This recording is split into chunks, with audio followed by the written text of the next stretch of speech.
Welcome to the podcast Women Ending War with me, Dr. Elana Stockman, a Jewish American Israeli feminist author and anthropologist, and my co-host Eva Dalak, a Muslim Palestinian citizen of Israel, world-renowned expert in conflict transformation and peace activator.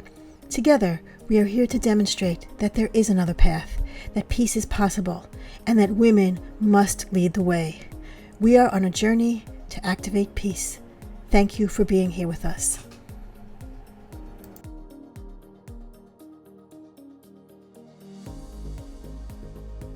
So, مرحبا فاخرة. أهلا مرحبا تامي. أهلا وسهلا. Hi, how are you? Thank you so much for inviting me over. I'm so excited about it and nervous at the same time. Likewise. Let me just introduce you. Okay. Tell everybody who we have here today. We have a really special guest. We have Dr. Tammy Shel Aboudy. Welcome, Tammy, who has a Ph.D. in philosophy of education. Today, we're veering towards philosophy. Your Ph.D. is from UCLA.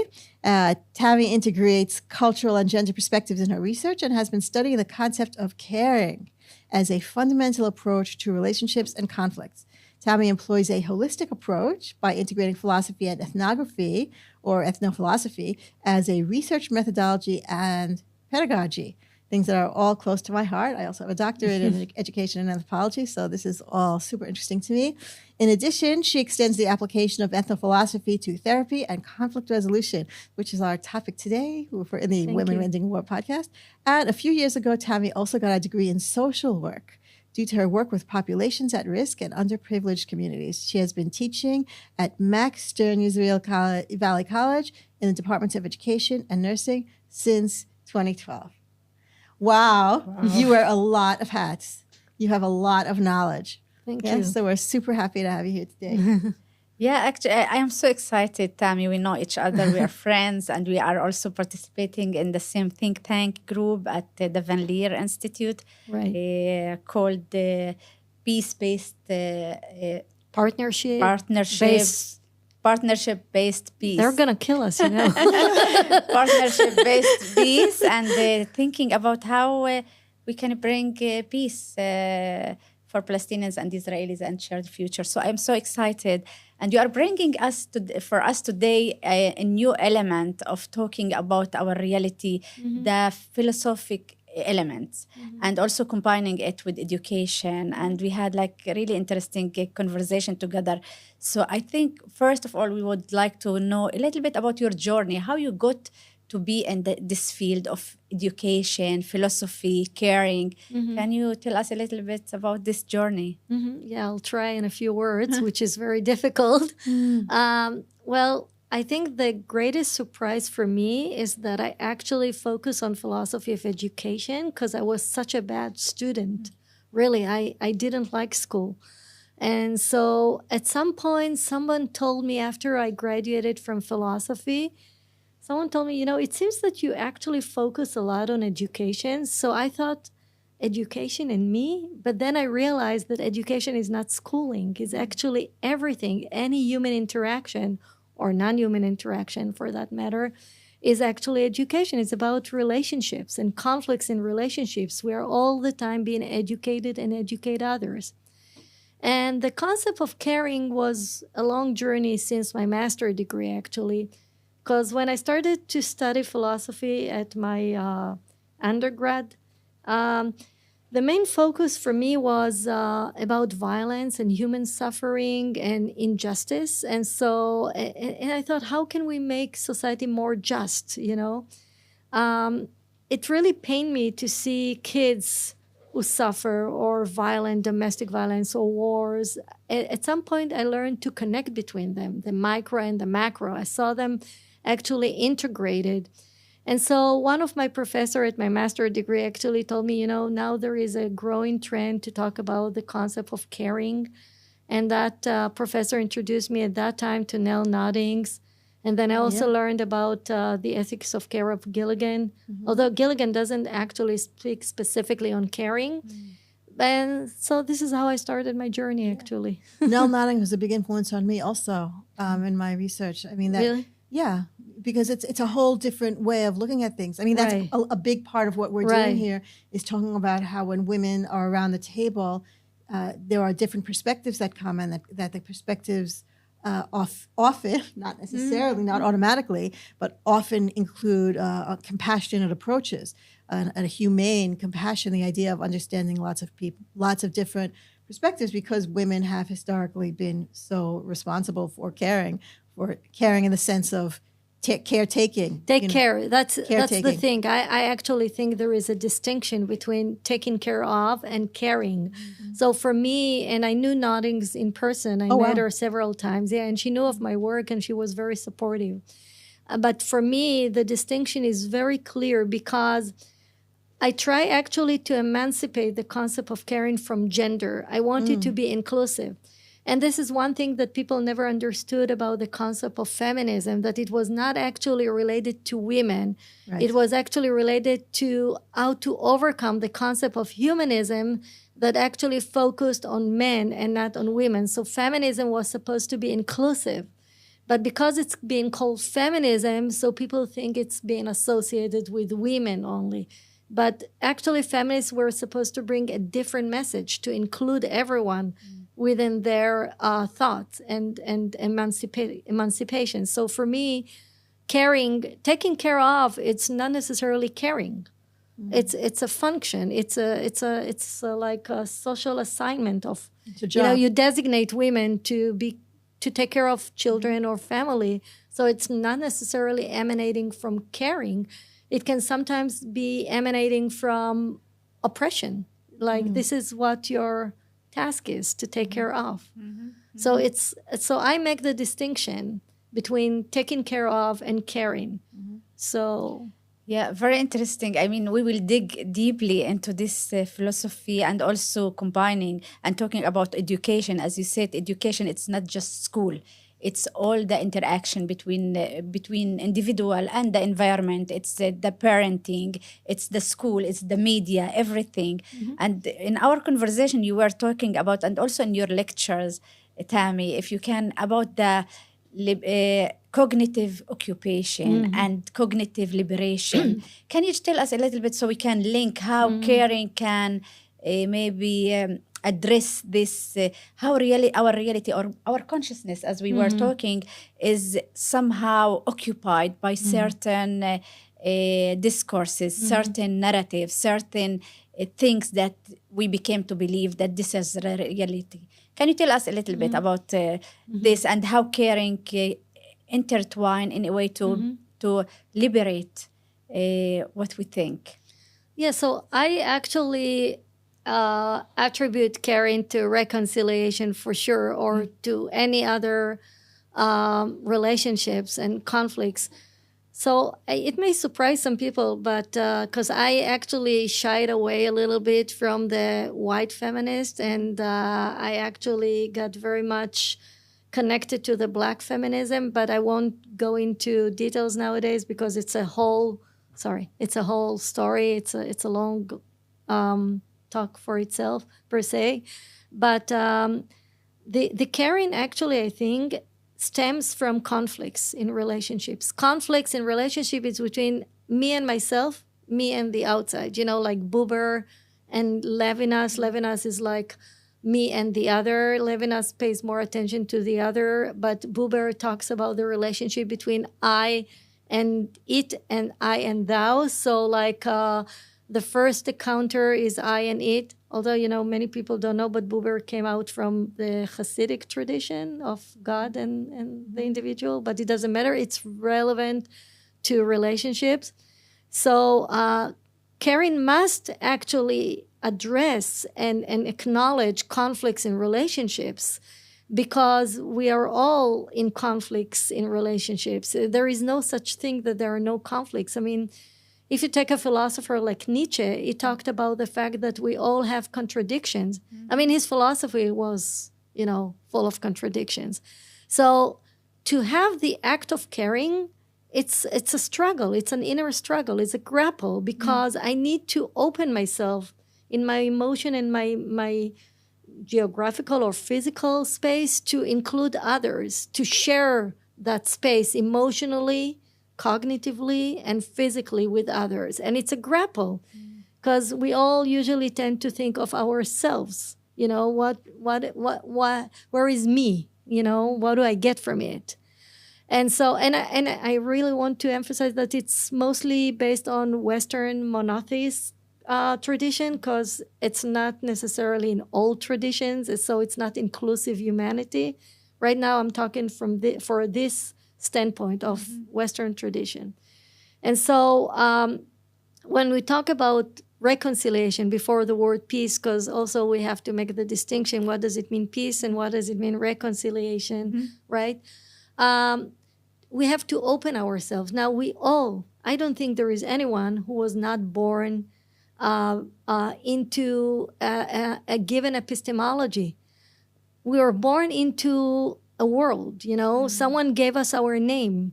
Someone decides for us to live, to be born. Someone decides for us what to eat, where to grow up, what language to speak. Before you can say I and acknowledge yourself, your epistemology is already ingrained in you. Whether we like to think about it this way or not, there is no human being who was not born with a given thought or emotions. So we are all being occupied. In many ways, to assume that one is being occupied and the other is not, I think that's a false assumption. I think we're all being born into a way of thinking. Our world is being shaped for us before we know it. And our struggle and grapple is all the time to look for a different avenue in life, to look for venues in which we can actually emancipate ourselves from this struggle. Not everybody is doing it, but the cave allegory is about this, you know, of Plato. It's that tension between culture and agency. Yeah. You know, about where's the agency? Where's my agency vis-a-vis the culture that was imposed on me? Yeah. And you're right. We're born into cultures that we don't. And we talk about this a lot, about how the ideas that reinforce the physical, right? So that there are some people who live in a physical occupation, Right. who are living in physical structures. But it's always like what you're talking about. It's those ideas. It's the cultural or societal structures that hold it in place. I will even add, like if I take now from Black feminists, the idea of intersectionality. Yeah. We're all being born into intersectionality. Okay, so many identities that we are being born into. So that's something that I can take right now from the Black feminist, is the idea of intersectionality. So absolutely, we're all being born into identities, and some we can, in many ways, I don't know if modify, but try to change, and some it's less possible for us. And who can do it and who cannot do it, I don't have the answer to that. So how do you use these ideas when you're working on the issue of the Israel-Palestine conflict? So I also talked to Fakhira about it, that I think we all the time jump into the Israeli-Palestine relationship, and I assume when we talk about Palestinian, we talk about the occupied territories, Gaza and West Bank. But I think we also have to look inside Israel, inside the society, inside our society, because our society is so divided, and it's not only about Palestinians, and I don't even know how to say Palestinian and Jews, non-Jews, Palestinian, Arab, Druze, Bedouin, Jews, Hasidic, Ashkenazi, Orientalism, Mizrahi, Sephardic. We are so divided in our discourse, in the identity of this state as Jewish. By what standards Jewish? By Orthodox standards, because I don't feel related to the Orthodox standards. I feel that actually as a woman, it's offensive for me to be even part of it. And so even as a Jew, what is my identity as a Jew? And so we have to work inside, I think, this country, first of all, to learn to teach to respect human beings, individuals, as they are per se. I'm not saying that you have to love everyone, but that's the compass. What is missing in Israel, I think, is an inclusive compass that focus primarily on teaching or encouraging children or creating conditions, that would be a better term, to respect people as they are, as human beings, and to focus on nonviolence. Because like when I say Israeli Palestinians and the whole idea of nationalism, For me, it's patriarchy, because that means let's put Israelis and Palestinians, but we can do whatever we want with women, with LGBTQ. But first of all, it's like all the time, Black feminists also talked about it. Patricia Hill Collins, she also came up with the idea of epistemological resistance, that, there was civil rights movement, but eventually it was for men more than for women. It's the pride of the man, the respect of the man. This is what it is. It's not about me or you or Fakhira. What we see right now is toxic patriarchy that fights between themselves and in many ways collaborate with each other because they understand the same language, that you gain respect through violence. This is what we get at home. This is what we get in the public sphere. This is what we get between nations, whatever they are. It's the wasach thing. Yeah, It's what? Yeah. Sorry, I was talking about this in a previous. About the wasach. It's what in the army. It's the posturing. It's the posturing. It's not even my army, because look in the U.S. what happens nowadays. It's again toxic patriarchy. Right. And so for me, it's to collaborate with the idea of nations. Is to collaborate with a toxic patriarchy that does not look at me as human being. It doesn't teach me to respect people as human being. Now, I don't want to portray an idealist view or vision, but I think we need to have a compass. You can never actually fulfill a compass, like the idea of Plato. There is a good. You can never actually materialize the good, because then it will not be the good, the epitome of goodness, right? But you need to have a compass. And that, in my opinion, we don't have it. Just walk on the street. People don't stand in line on the bus. If you stand in the supermarket, they're very impatient. It's in every sphere in our lives. The militarism in Israel becomes culture. It becomes a militaristic culture. It's not militarism. It's patriarchy. Patriarchy, interesting. It's patriarchy, in my opinion, because there are some good soldiers and bad soldiers, of course. I mean, we live in a world of human beings. Human beings will always fight and have wars, unfortunately. And unfortunately, life does not exist without this contradiction. There is no good without bad, and there is no bad without good. But I think we live under a very patriarchal epistemology that doesn't count us as human beings unless you are part of this patriarchy. And for me, the Israeli-Palestinian, it's not about us, human beings. It's about the ego and the respect of men who control this region. Monotheism is about patriarchy. That's true. Actually in Israel, you have a whole bunch of patriarchal structures that control Israel. Exactly. The religion is a patriarchal structure. Exactly. The army is a patriarchal structure. Exactly. High tech also is extension of that. We're not. Yeah. I mean, everywhere it's by patriarchal standards. We're not. And you see the U.S. is in the same position nowadays. I mean, voting for Trump, a lot of it, and I listened to so many podcasts before he was elected, and there were so many talks about the gender of Gen Z, the men of Gen Z that didn't feel comfortable to vote for a woman. Right. So we need to change the language. It's about violence. Because as long as people are not focusing on violence, they allow violence. It becomes violent, become legitimate. Right. And if you teach... Which, by the way, the election in America is doing that. The election in America, by electing Trump, it is definitely a legitimacy of violent thinking and violent... Absolutely. It's a huge, legitimization of patriarchy in all its forms. And by the way, it's women involved too. Like that, it's not like you said before. It's not women versus men. Patriarchy can be lots of women have internalized patriarchy.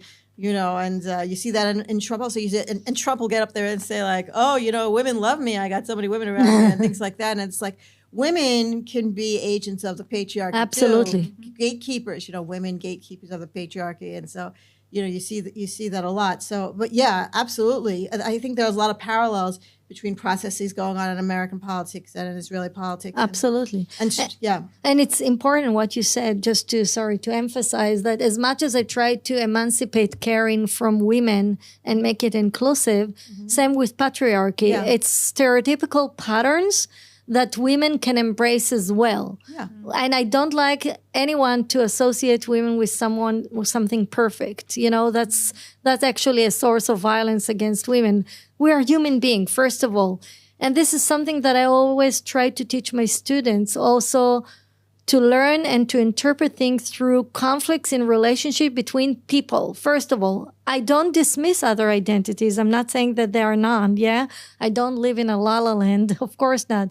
But I just want them to focus on that, to understand it from a very humane perspective. Yeah. And also, sorry. Yeah, No, go ahead, because I think what Tammy is bringing for us here, because all the time we spoke in the podcast about Palestinians, Israelis, this lens of nationalism.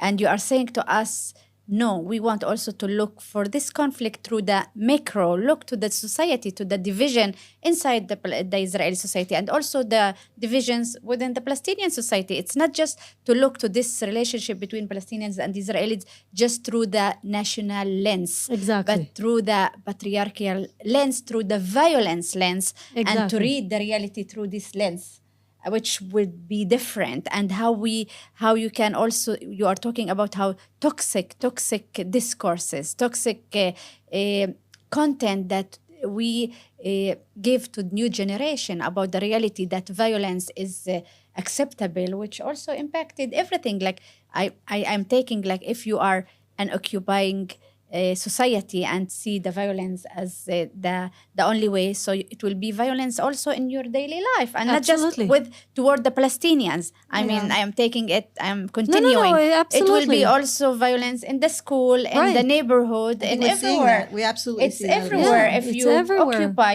people, it also it will not prevent you to be also violent. Exactly. You see it Violent on the toward- roads when you're driving. Definitely. Exactly. You see, the driving on the roads in Israel has become so much more treacherous. Macho. Very macho. Totally. Very. Totally. When I drive up north, I mean, I do see nowadays young women who try to drive the same way, and it's scary, but mostly men. And They flash your lights if you're going too or slow. they cling to you, Oh, you know. it's It's like they, tailgating, yeah. it's exactly. Yeah. You move to the other lane. When did and that become okay? It's like all of it's But acceptable. there is no leadership here. There is rulership. There are no leaders here to show us a different role models. Once leadership here will realize that education, through the concept of caring, is the prime concerns of violence, then they will convey it, will project it. But when you have a prime minister who speaks in such a toxic manner, his rhetoric is so scary and violent, and he allows his members of the parliament to speak in same terms. And also you have so many rabbis. I don't want to, to say that all rabbis are like this. I mean, really, I speak in general terms, but I don't. It's not all rabbis. It's not- There are rabbis that I meant- speaks for peace, rabbis for Exactly. human rights, and Exactly. I think people who are in deep faith, who really care for their faith, will not speak like this. I think these are more, I don't know how to say it, but it's like for business. It's religion. It's an instrumental. Well, it's the instrumental. structure. It's like what I was really interested in what you were saying before about the structures, right? Right. Because you were talking about education and you were talking about, the cultures in education. Like you were talking about the cultures of education, but yet we have an educational structure in Israel that is completely divided. Right. There is no such thing as humanity in education, as No. shared humanity in education. No. You first of all, you have to decide: am I Jewish or Exactly. right? And then you have to decide, even within that, if you're Jewish, are you religious or you're not religious? And then Exactly. there's no crossover. No. There are a few scattered schools here Right. and there, But even in the schools that try to do mixed, right? Let's say you have my kids went to a school called Yachad, which is religious Jews and non-religious Jews together. But within that, you're sort of like labeled as, are you group A or are you group B? Yeah. Kind of same thing with there's a network of Jewish Arab schools also. But again, you're in there and you're labeled by are you group A or group B? Exactly. So it's this very art of even so. it's very hard to get out of. And then the political structures do the exact same thing. The Knesset does the exact same thing, where we're in this parliamentary system that is built entirely on these like identities. Oh, well, if you're ultra-Orthodox, then you're in the ultra-Orthodox party, kind of thing. Exactly. And if you're secular, then you're in like the, So there really is no culture in Israel of shared humanity, structurally speaking. Because you talk about identity or shared identity based in different parameters rather than nationality and Palestinian and Jews and religion. It's shared citizens that we share. We share values. Exactly. As human beings. Number one, I just want to say they're fabulous educators. I'm not saying that there are none. They are very humanist educators, but they also struggle a lot because they're in a structure. With the politics. Because you're limited to what you can do as an individual. If you're in a structure that doesn't support your ideas, then you're limited. Exactly. And this is why, because you also have parents who are interfering and meddling in education and also determine how to teach their kids.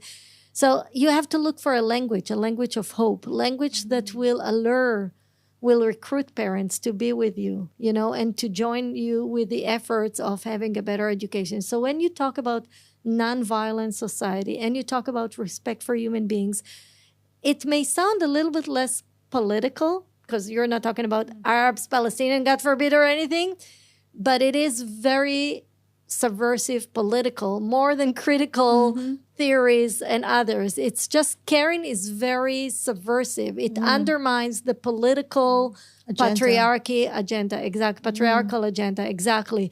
Because it's not caring undermines the political agenda. That is like a terrifying thing to because face. it doesn't speak in terms of politics. It's being associated as something feminine for the home. It doesn't sound intimidating. It doesn't threaten anyone.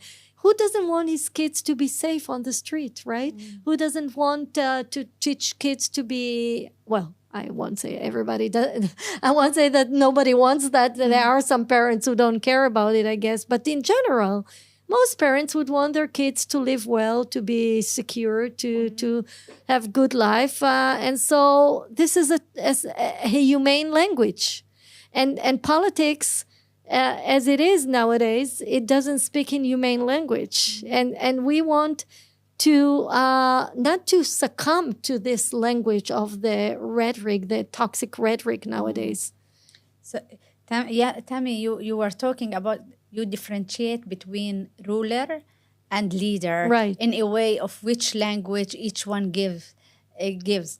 Like ruler give the language of violence, right, and that this is what power, but leader give the language of hope. Maybe. Right, absolutely. Can you explain a little? Can you take us a little bit in the reality? Because I think it's fascinating, because we want to create language of hope. Right.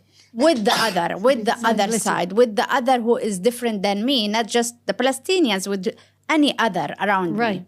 And that's another conversation also about critical media literacy, how media and outside forces actually influence the way we look at each other in a very hateful and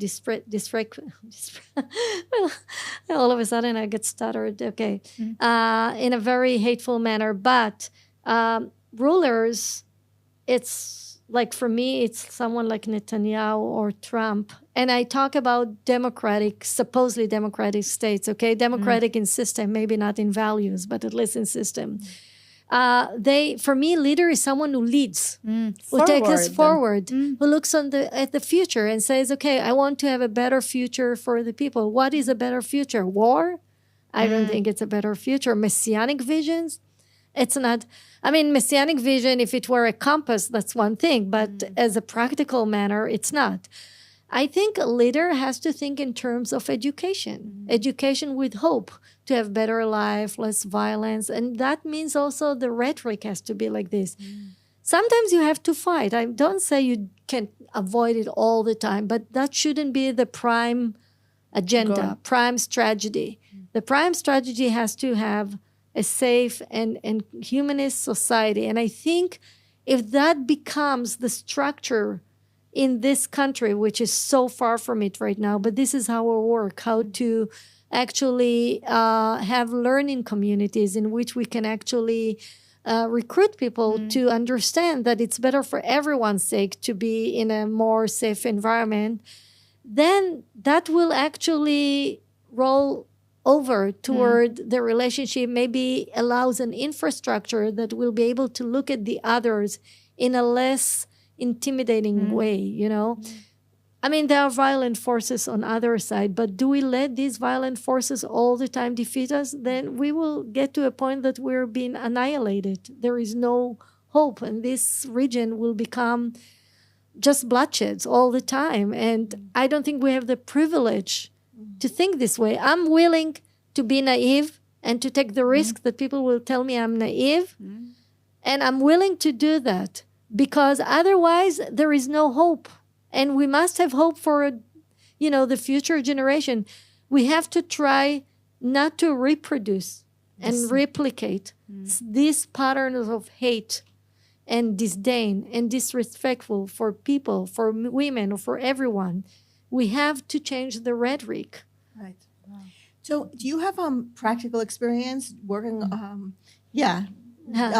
putting this into practice? Yeah, putting it into practice. And also, if you want to add the challenges of bringing this approach of caring in this environment, and because it's not something that is common or so much welcomed, you know, because you challenge the educational part, the relationship also within Israel. So can you say a little bit about the challenges as well?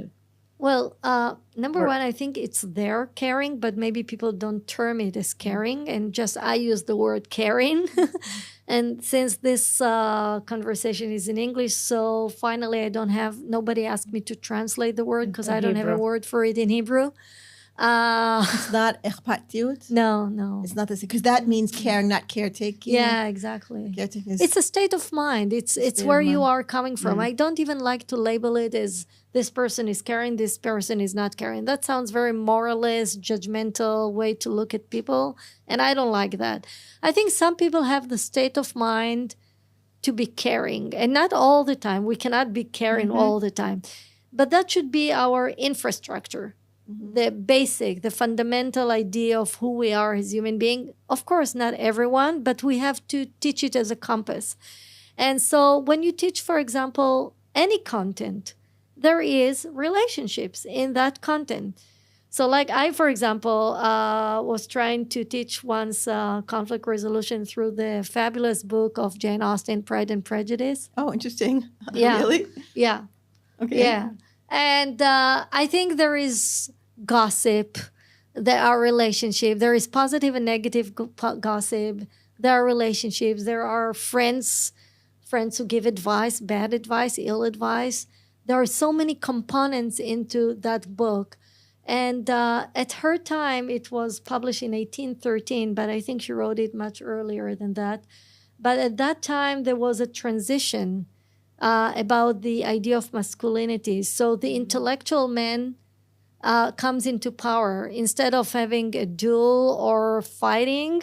So you actually do the fight through the intellect. Oh, interesting. Nobody told Pushkin about it, but because he died when he had a duel with another person, you know. But still, it's the idea of so what Jane Austen is doing is fabulous. She takes the two main characters, Darcy and Elizabeth, but she actually lead them through a process of emancipating themselves from Pride and Prejudice because of love. I mean, love was a drive, a main drive for Darcy to change himself. Oh, interesting. And she writes it in the book. She says, at first he was like resistant. It's not possible that I fell in love with Elizabeth because she's not in my status, not my socio-economic status. So he tries to reject it. He really grapples with himself. And that's the idea of caring, right? He's trying to say, no, I can't fall in love with her. She's not the right person with me. But love trumped. So that's so interesting. So you're looking at Darcy as like a model of a man being transformed out of the culture of patriarchy into a culture of caring. Yeah. So you're looking at that kind of trajectory, which really can and maybe ought to be a model for what we need to be doing in our society today. Right. You know, and like we were talking about even things about like driving and all that kind of stuff, you know, we're so infused with this hyper masculinity, the hyper patriarchy. We're so infused with it, and the longer we stay in war, the more we're drenched in it. And in order to, what I'm hearing you suggest, or maybe I'm imagining as I'm listening to you, is that a lot of what needs to happen in order for us to have peace, to really have peace, is that there has to be that kind of transition. And not just men, but like all of us have to find ways to, as a society, to transition out of that into something else. And what does that look like? And how does that happen? I mean, those are like massive questions. And that's the emotional process that you go through when you try to emancipate yourself from the cognition, occupied cognition, that this is what is the right thing to do. You know, we have Palestinians, they try to kill us. So it's the right thing to do. We try to kill them. And definitely October 7th challenged all of us by far, you know. But even when you talk to people who experience October 7th, depends whom, of course, but even at the kibbutz, some of them still see the opportunity for peace, although despite the fact that they went through massive trauma and it's hard to even to express what they been through and still going through, because we have still 101 hostages. And this is also unbearable. If we were a country, we were having leadership that really cares for people, we wouldn't have 101 hostages there, you know, in the tunnels or wherever they are, that they would be the first thing to think about releasing the hostages, you know? So John Paul Goldberg, the father of... magnificent. So he talks about this, you know, so he talks about the price that we are paying for not returning hostages. And it's the price, where it's the price on your own soul, of that you're losing this core aspect of what it means to be human. Absolutely. Every single day that the hostages are there, we are losing a piece of our own for humanity. And I'm in love with Rachel and John Goldberg Paulin. I wish I could meet them, because I lived in the U.S. I know that Judaism has more freedom in the U.S. to express itself as opposed to Israel because of the orthodoxy. And for me, that exemplifies the inclusiveness that exists in the humanist Judaism, because they talk about Palestinians, about foreigners that were hostages, about Muslim, Christians. They got up there at the DNC, the Democratic National, and they talked about the innocent people. So the DNC itself wouldn't allow Palestinians to come speak, and yet the parents of the hostages came up and mentioned it, which is incredible, which is exactly what you're talking about, right? Incredible. And I think they are just... Really, there are so many humanist elements in Judaism, and they bring it out. And I'm so in love with this couple, because they are still fighting to release the hostages despite the tragedy that they've been going through. That's exactly what you're talking about. That where you used caring as the framework for how you approach everything. Exactly. It's a leap of consciousness. You know, it's just thinking in different terms. And for them, that's where they came from, you know? And it's like, for me, they're role models. They are really exemplifying a different Judaism that many Israelis don't feel comfortable with. You know, many secular people here don't like the orthodoxy, and they think this is what Judaism is all about. You know? Yeah, very interesting. I mean, for me, trying to take it and understand, and how we move this process just from couple or groups to have it in the society. It's like a whole process, how you change the society to be a caring society, and how it will impact all the relationship with the other, with the Palestinians, to share and to have values of like caring, and not to look to each other through the national identity, as we are used to have. National Zionism, nationality, which exclude the other. Exclude the other who is not Jewish. You know, like for me, this is where I live. I live like in interaction of Jewish Zionism and Palestinians, and it's a national identities that exclude the other. But you are bringing inviting us to think through a different lens to interact between each other. You know, I was in Lisbon in September, and one night I had to walk back to my hotel, and it was like an area of immigrants, and there were so many men on the street. There was one square, and there were so many men on that square. And then I was walking to my hotel, and there were coffee houses of men of Middle Eastern ethnicity or Indian, and I don't want to label here anyone or to disrespect anyone, but that's just what it was, right? Or Turkish men, and they were all men. And I was thinking, like, walking as a woman in a public area that there are so many men, and you don't see something like this with women. I mean, the chances that you will hear women say, "Go and rape others." I mean, how many times will you hear women say, as a method of war, go and rape others, rape men and women. Usually it's men who rape men and women.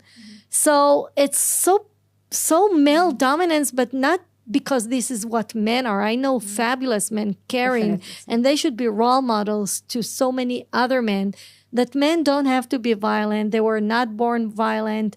We make them violent. Right. It's the structure. Again, it's what you keep pointing out is the tension between the individual and the structure. Right. There are lots and lots of great individuals everywhere of all types, right? And also there are people who on the individual level are going through a kind of transition, like Darcy, or like our previous interviewee, Becca. Who described her own transition. Was part of the structure, but she now revolting it. Because she went through transition to revolt this structure now. So there are lots of people doing that on an individual level. But the question I'm asking myself, also maybe you're asking it, is the question is, it's not how individuals transition out of the occupation in their brains, so to speak. It's not just how you release yourself from that occupation of the brain, but what can we do structurally to break that? What can we do systematically to, as a system, break those systems? I mean, that's the real question. Through the caring. How do we caring as a structure? How we infuse the caring values into the structure, right? And the media and the school, because the structure is not just the school; it's everything. It's everything. I'm working now to establish, if we succeed to do that, I really think humanities is of a great values, and they were really suppressed by far by academia and everywhere because government look at them as something very intimidating.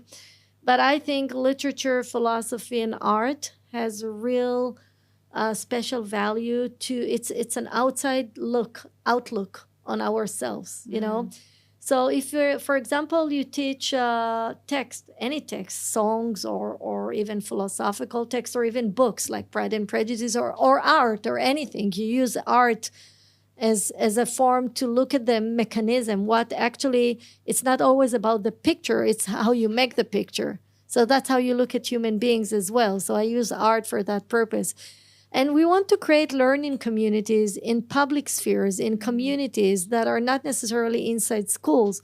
I mean, there are so many Batei Midrash, right? And yeshivas. Why not to make something like this to learn for empowering ourselves as human beings, as individuals, not to become necessarily Orthodox Jew, but to become human beings who resist violence in your own community. Who are my neighbors? My neighbors, I want my neighbors, of course, I don't want to have violent neighbors around me. I want to have good neighbors. I want Fakhira to be my neighbor. I don't care if it's an Orthodox Jew or not. I care about her as a human being. That will make me safer. But Israel is problematic in that respect also because most cities are, of the 250-something cities in Israel, only like 8, I think, are mixed cities. Right. And so most Israelis don't even have an experience of a diverse immediate surroundings. They don't experience it. I don't experience it. I live in an all-Jew city. Where do you live? I live in Modi'in. Oh, okay. But it's like, So it I mean, I didn't always live in Modi'in. I lived in other places also, but, at the time we moved there 20 years ago, I hadn't really thought about this the way I'm thinking about it today. Right. Today I look at it and I am participating in the problem. I am a participant in the problematic structure.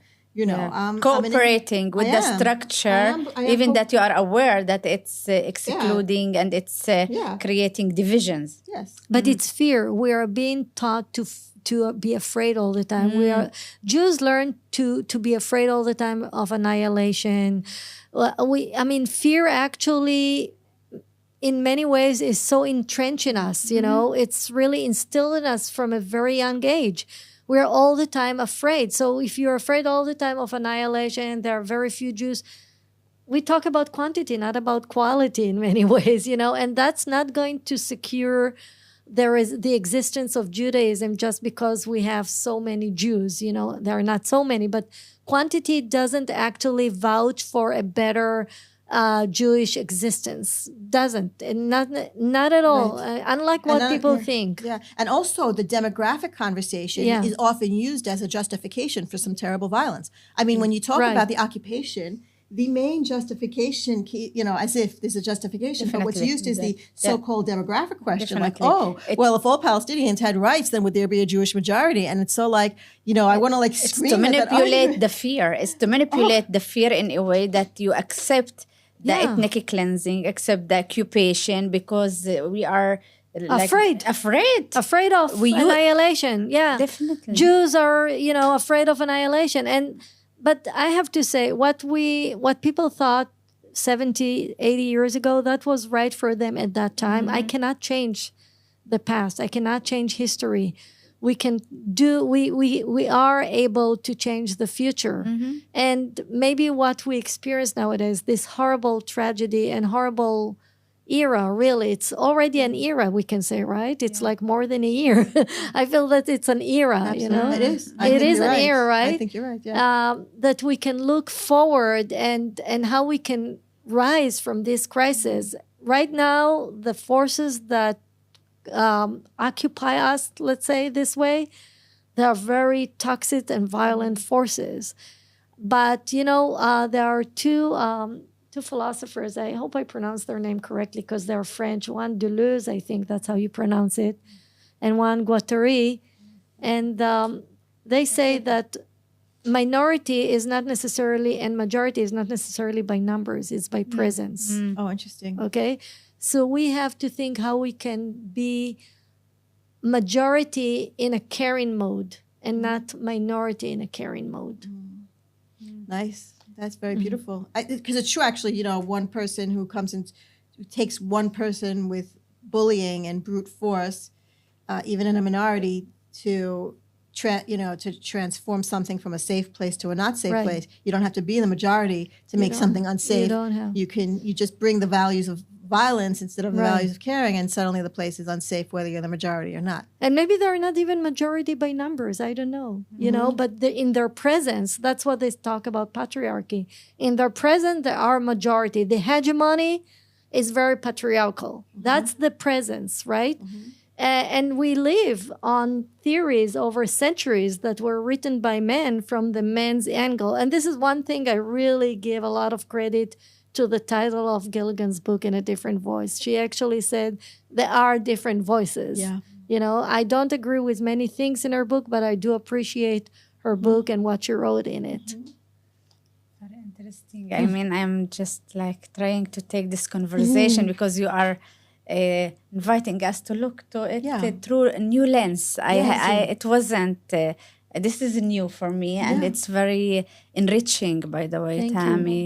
Thank you so much. Because we also learn to think about our reality in different lenses, and you are telling us, no, think about it through the patriarchal, through the violence lens, through caring, through thinking about inclusiveness, not just between the two people, in the small circles, in the mixed cities, inside even the villages, the Arab villages inside Israel, or in everywhere we need to educate for caring, so it will impact the macro level. Right. The macro level. Maybe not immediately, but we have to establish something. Yeah, I really appreciate your approach. I really appreciate the way you describe the connections between, you know, political structures, social structures, and cultural ideas and practices, that all of these things are related. And the idea that our cultures are structural and they're imposed on us by agendas, by political agendas, I think that cannot be overestimated. I mean, I think that's such a vital insight, and I really appreciate the work that you're doing, and I really hope that your ideas are heard widely and applied to education and society in Israel and everywhere. I really Yeah, I hope so too, but it takes a while to Sure. embrace such an approach because people are actually caught with different approaches. Yeah. And the caring and philosophy of education always seems to people like something that, okay, but we need now. We need a solution now, here and now. And I'm like, you know, even if you take a manual, how to use a washing machine, there is always one stain that is very resistant, you know? So there is no manual to how to operate human beings. It's all the time we try and we do our best. I'm one single human being in this universe. You're doing This great. is who I am. This is my very modest contribution. I'm not saying that I have a solution. I don't have a solution.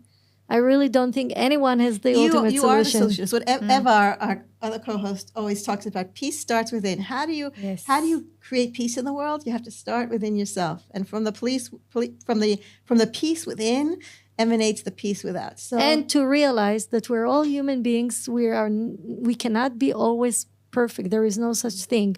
I talk about caring. It doesn't mean that I am caring all the time. We must learn that we're human beings. And as a teacher, I'm also a learner. And as a learner, I'm also a teacher. And we must have this modesty that we don't know everything and we know less than we think we know.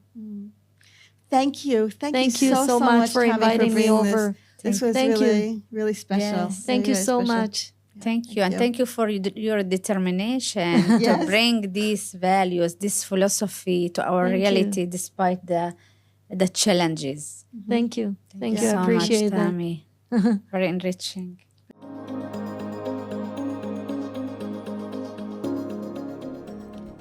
You've been listening to the podcast Women Ending War.